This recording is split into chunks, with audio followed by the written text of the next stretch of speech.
So what's out there? Obviously, in every case, we deal with computers. Computers, everybody's got a laptop these days, everybody's got a computer. But is that it? Obviously not. There's a lot of white space on this page. We obviously have to collect information from the server. These days in most corporations, people have home directories, people have shared directories which they use to exchange information with their colleagues. We always collect data from there. Everybody's got email. It's so obviously very pervasive, and we have to collect that information as we go because it's amazing what people will say in email. People are pretty truthful, and people are pretty open, and so we always want to collect those communications because it's pretty real time. It really kind of sets the stage for what is out there. Then obviously we collect information from people's external media, CDs, thumb drives, and what have you. People keep everything forever these days. People always want to have a backup copy on a thumb drive, and oftentimes they'll make a draft copy and then they'll stick that somewhere. And so in cases where drafts are important, it's critical to go to the external media to ensure that we're capturing all the various copies of any particular document. We obviously also want to pull information from the recycling bin, especially when people delete items. We're able to pull those back and really recover that information in a way that is, again, forensically sound, but also will help us pull back data that may to the user be deleted. If we need to, we can even go to backup tapes. Backup tapes are very expensive, very complicated, but they do serve a really good purpose because they often store data for very long periods of time. In most corporations, they're out of the user's control as well, and so if the person is trying to perpetrate a fraud, they might not even know that data exists, so that data could be a very good preserved record down the road. We also collect cell phones, and we collect people's voicemail. Nowadays, voicemail is just another form of data. With voice over IP, it's just simply another data point. And people are also, again, very forthcoming in their voicemails, and so it's important to go through and collect that information in a way that is very useful and what have you. Hard drives are within an iPad, they're within an iPod, so most people think of these as their music player or what have you, but there could be really good information on there. People download information, people surf the web, they forget that data is there, and so there's always data out there that we can capture from those sources, because again, it's just another hard drive. These days, obviously, we can also capture people's webmail, Gmail, Yahoo Mail.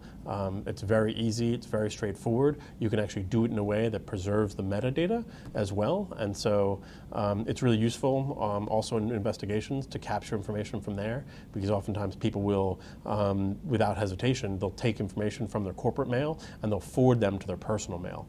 And so it's very helpful to be able to go and capture that information, because sometimes that completes the circle. And then there are other data sources, for example, copy machines, fax machines, and printers are just another piece of information. These days, they are all connected to the internet, and they may themselves have data. I had a case where we had to capture information from a copy machine. The case was literally about how information was leaving a corporation, and we were able to go through and figure out that one of the users was literally scanning information at the copy machine and sending them to their Yahoo account directly from the copy machine as well.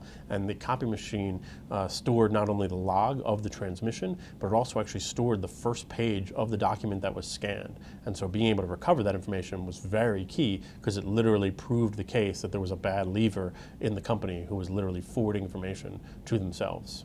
It was pretty hard to deny, because we had the information, we had literally the person's user account and their Yahoo information. Lastly, IP phones, as well as social media, are just other data points that are out there. In terms of Facebook, Twitter, and what have you, we're able to capture that information in the same way as anything else. People post on social media, people are very forthcoming on social media, and so you can oftentimes get sort of an unvarnished view of the user themselves and be able to pull that information. Facebook, Twitter are also really helpful for setting not only locations as well as for having people be able to tell you where they are. Location information is very key, because people will post that I'm at this location or I'm doing this, and you have both the timestamp as well as the location stamp as well as the actual information that the user posts. And then finally, cloud storage. These days, people store things in cloud storage, and they often forget that it's there. The storage is pretty ubiquitous, and people will leave things in their cloud storage for many, many years, and so that information could be a really good archive of data. One of the things that's very key in the process is creating a data map, is figuring out who has what and where that information is. What the data map really does is ensure that you're not missing anything. It ensures that you are tracking everything in a way that is forensically sound and is very useful.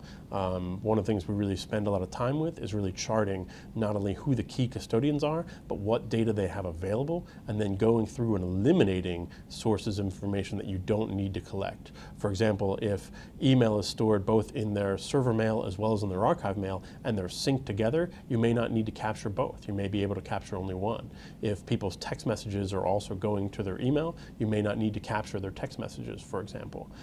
If people are capturing information from one user to another, you may not have to capture it from the specific user themselves. You may be able to capture it from their secretary, their underling, or other members of their team. And so even if you don't have the user you're looking for's data directly, you may still be able to capture that information in another way. The data map also ensures that you're not missing anything. It really is kind of a way to help you figure out if you are leaving information behind. You want to make sure that you're documenting all the processes you're going through, and you're ensuring that all the legacy systems are covered. You know, maybe they have a mainframe that's hanging around. Maybe they have their old laptop that they used prior to their current laptop. Being able to know what's there is really helpful to be able to go through and capture the entire universe.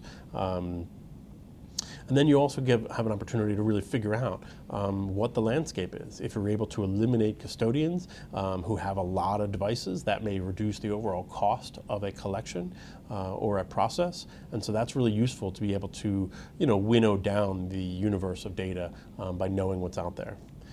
Here is a data map. This is a very basic one that really kind of shows a tree of a company and really kind of shows what sources could be out there for each person. In this instance specifically, we're saying that the users themselves have a computer, they have paper, they have home share, as well as a cell phone, which is pretty standard these days. We also are showing in this map the various groups and how they interact. You may be thinking, oh, I'm going to be pulling data from the marketing department, but you may not realize that the marketing department is actually 2 or 3 different divisions. And so by having the data map and knowing what's out there, you're really able to sort of chart the whole path of a company. And again, it ensures that you're not leaving data behind. It ensures that you're not missing information, which could be very key to your investigation.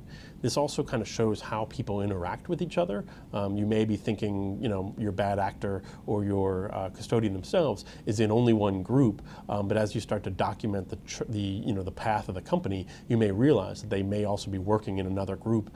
They may also have rights to a different user share that you may not have realized. And by having the data map, you can ensure that, again, you're just simply not missing anything. In the process, it's important to identify all the different sources that could be out there. Obviously, the big ones are computers, the big ones are email, web shares, but then you also have to factor in other things that you may not be thinking of. What happens if the data is encrypted? If the data is encrypted, you may have to pull an IT. If this is an investigation where you're investigating IT, that may be very difficult. If the data is encrypted as well, you may not be able to capture a full forensic image. You may only be able to capture a targeted collection of data. If a user leaves a company, their data may still exist. Oftentimes, company IT folks are very lazy. They're trying to take the easy way out. They'll simply repurpose a computer from one user to another. And so when that person leaves, their data may literally be sitting on the next person who has that computer's information. And so then you have the ability to go and capture that data from the second person, not necessarily from the user who may have left the company. Same thing with backup tapes. If the case goes beyond what is relevant on the systems itself, you have the ability to go back to the actual backup tapes and be able to go back a year or 2, 3 years, 4 years. Some companies in regulated industries are required to keep data for 7 years. They're obviously not keeping data on site for 7 years. A lot of it is going to the backup tapes. And so if your case dictates that you have to go back 7 years later, you really have no choice in many companies to really go back to backup tapes. And that not only increases your cost, but increases your time. It also increases the amount of data points that you have to deal with. And so if you're able to limit your scope, if you're able to focus in your case so that you don't have to worry about it, that's really important. But having the data map and knowing the sources of information that are out there is really important because it ensures that you're just simply not going to miss anything. And really setting the stage for your case is very key.